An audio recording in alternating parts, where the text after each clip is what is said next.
Thank you. Yes. Give me a high Yes. five here, buddy. We're back. We are you. Yeah, we're fucking back for another round. Sorry about last week, but we're here. Week That's okay. 4 recap, week 5 predictions. Let's get right to it. Sitting at the top of our scoreboard, Bill Ponderosa, the only 4-0 team. He scored a whopping 500 and almost 60 points this year. And sitting at the very bottom, no longer Collin, but Jeff's dad, Ozzy Garnica. Only scored 427 points. He is the lowest scoring team this after 5 weeks. Brenan, do you know Mr. Zroski? I don't know Mr. Zroski. Okay. Don't take fantasy football tips from him. It's going to get you in last place. All right, we're going to start off with the biggest winners. Pete, you want to go first with your biggest winner? Yeah, I'll do my biggest winner. Why the heck not? I'm going to give it to old Collin. No, to Seamus. That's who. Seamus, only undefeated team left, and his team looks freaking fantastic. Out of 1, 2, 3, 4, 5, 6, out of his starting players, he's got 6 players in the top 10, consistent across the board, as well as Jonathan Taylor, who's only 20th in the running backs. But if you watch the Colts games, he looks a heck of a lot better than that. Looking at his game stats now, not sure what happened in week 2 and 3, but DJ Moore seems to be one of the biggest steals in the draft right now, up there with Mike Williams. Seamus cruising to a 4-0 start. Oh shit! And he is playing me this week. So congrats, the biggest winner of the week, Mr. Bill Ponderosa, deserved it. Give him his flowers before I stomp him into the dirt this week. Who's your biggest winner, Brennan? I've got 3 biggest winners today. I'm going to count them, starting with 1. The first win of the season, the Jets, the New York Jets. Very big win. 2, Mr. Jeff Zroski. He is on a 2-win streak now. He's won 2 games in a row. Everyone better watch out. He's on a tear. I'll watch out for him. And 3, Tutty Tyreek scored 3 touchdowns, 47.6 points. Almost as close as the season high single player points scored Derrick Henry, who scored 47.7 points in week. That's something to watch. Nice. Interesting. And then I'll hop right into my biggest loser. Yeah, please do. Matt Ryan. Never get a chance to not hate on Matt Ryan. He blew a loss against the Washington Redskins. His team, I think, is the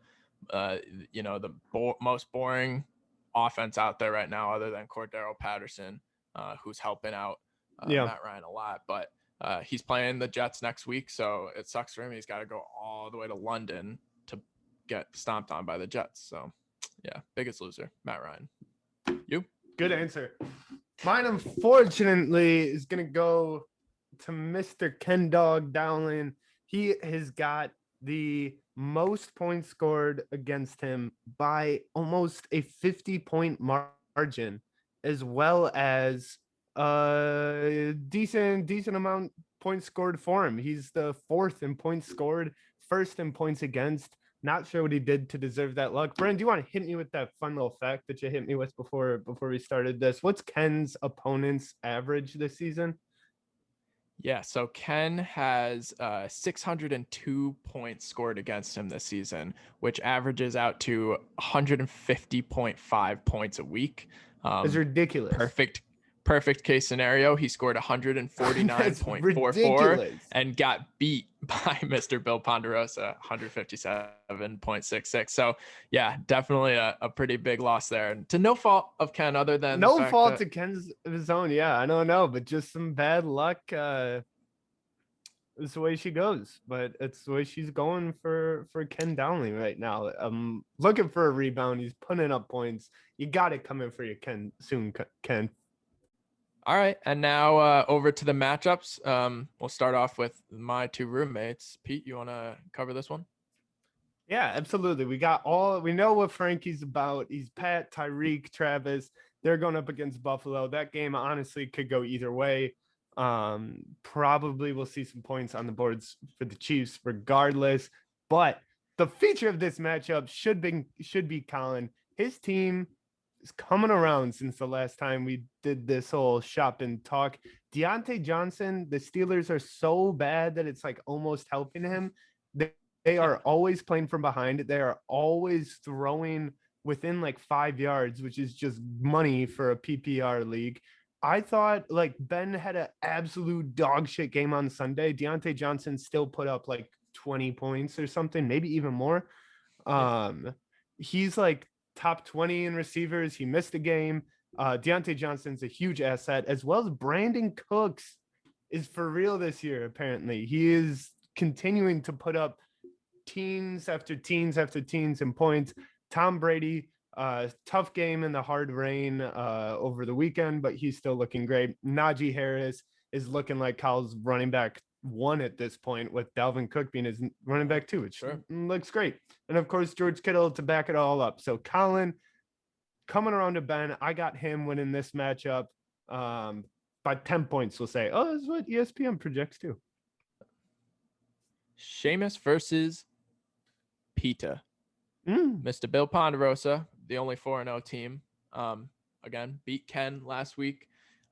Even though Ken scored 150 points, you can't really blame this one on luck. The reason why he's 4-0 is because he's got a pretty stacked team. He has scored the second most points behind Frankie, who basically, again, is just how many times a week can, Patty, Tyreek, and Kelsey score a shit ton of points, and it's got him a shit ton of points, but it hasn't gotten him wins. Bill Ponderosa is getting wins, and that's all he's getting. Derrick Henry is, again, I'm going to talk about, I can't believe in the beginning of the season, he was the number 6 round pick or 5 for us. He kind of slipped down, and I had him and I picked up Kamara instead, who has not played as well. Derrick Henry is by far the leading rusher this year.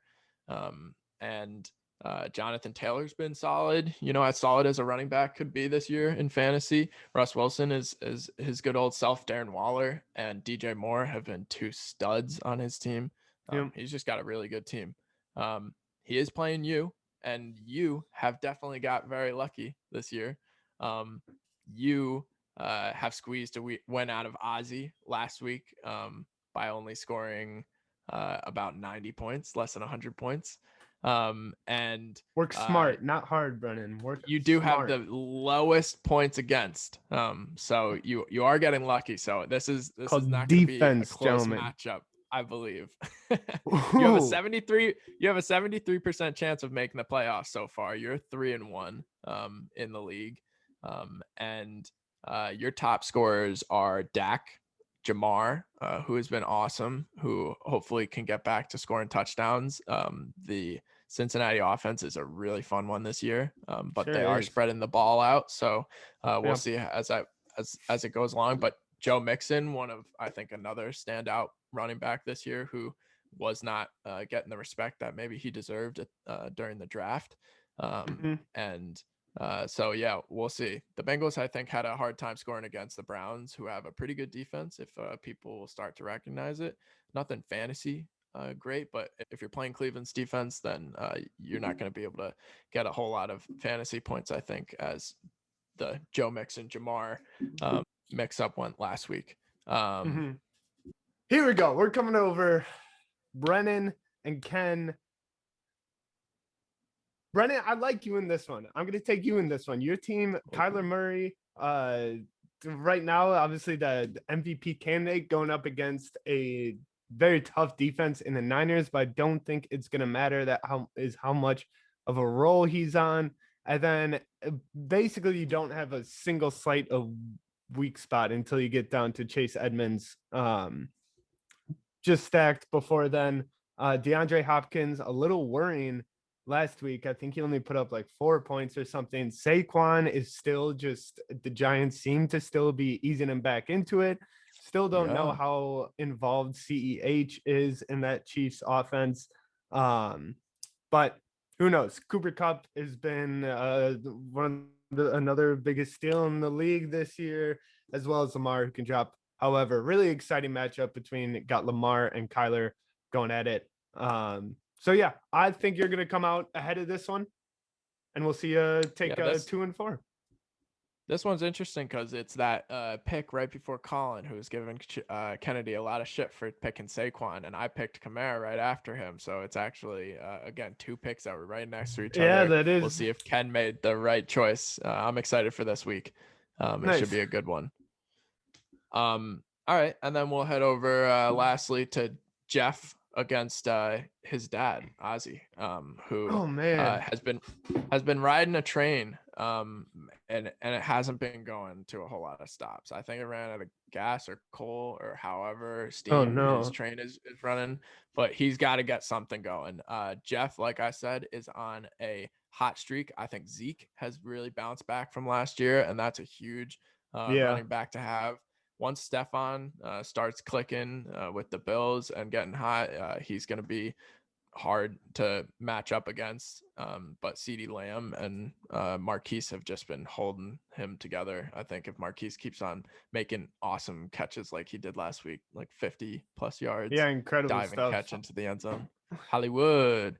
So I've got Jeff in this one. I think he's going to start a win streak, and he's going to be the team that everyone's going to have to stop. So Nice. Good shit. yeah. Yeah. All right, All Ben, right. how about you take us to our all Brenan team? That's what I call it. I call it the all Brenan team. The all Brenan team is the all league team. If you were to have drafted the perfect fantasy team to have gotten the most points out of your team in the 5th week of fantasy, this is the team that you would have drafted. At quarterback, Pat Mahomes with 111.92 fantasy points. Derrick Henry and Austin Eckler as your top running backs this Huh. year. But Derrick Henry has scored over 30 points more than the number 2, Austin Eckler. So really just Derrick Henry sitting up there. Cooper Kupp and Tyreek Hill, your fantasy favorites for wide receiver so far, a little over 100 points for each of them. Travis Kelce, still the number 1 tight end. No surprise to anyone there. The Bills defense with 53 points. Jeff Zarowski has the Bills defense. And Justin Tucker, your lead kicker so far. Again, Jeff Zarowski, 47 Good points. job, Jeff. So, yeah, keeping him solid. Pretty good. But that's your Cool. all league team. All right. So, yeah, at this point in the podcast, we're done with fantasy, and we're going to look towards trying to make each other some money. Peter and I are going to try and pick some lock picks every week and keep track of them. Our last 2 lock picks both We're did perfect. not. No, they Huh? didn't hit. But then 2 weeks later, if you had made those same lock picks, they would have hit. So, Well, interesting. that's what I was. Right. I It's thought you. that's So what we were doing. this is up I to the thought, listeners to whether to either take the exact opposite of what we're doing or to just wait a week or all see right, what else happens. let me give Strategy. you. Can I hand out some What's your free lock? money? Can I hand What's out your some lock? free money right here, Brennan? Listen, Please. congrats to the freaking New York football team, the Giants, for getting a grimy win last week. Very impressive. The ladies and germs, the Dallas Cowboys are on a flipping steamroller, and they're about to squish those Giants into not Giants. Last year was totally off the Cowboys. Didn't like them. This year they're better than they have been in so long. Their defense is looking incredible. Shout out to that fucking rookie Diggs is on the defensive side of the ball. The cornerback leading the league in interceptions. Dak is in more control of the games as he ever has been. Now he's got CeeDee Lamb and Amari Cooper, probably the best options he's ever had, as well as Zeke finally coming back to life. The Cowboys are given 7 points, and I think it will be more. I think it's going to be a 2-score win for them. That is my lock of the week. Cowboys -7. Lock it up. Lock it up. Cowboys -7. You heard it here first, right from Peter. So again, either trust Peter and make that bet, or say, you know what, I'm going to bet against Peter. We're going to keep track. Peter is so far 0-1 on his lock bets. My lock bet of the week. I'm going to stay away from the Chiefs because you never know what they're going to do. It's been tough. I went with them thinking they were going to kick the shit out of the Chargers, and they did not. My bet of the week.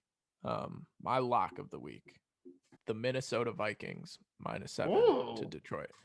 Because I think Detroit's a sad, sad place, and I just don't think they're gonna be a winning team anytime soon. I think they're really frustrated. I think you can sense it. The Bears, got a good win over them last week, but I think the Vikings are gonna cruise. And if I could, I don't know what the spread is actually -7, and I will take the spread, but I don't know what the odds are for touchdown scorers, but I think Thielen is definitely going to score a touchdown in this game.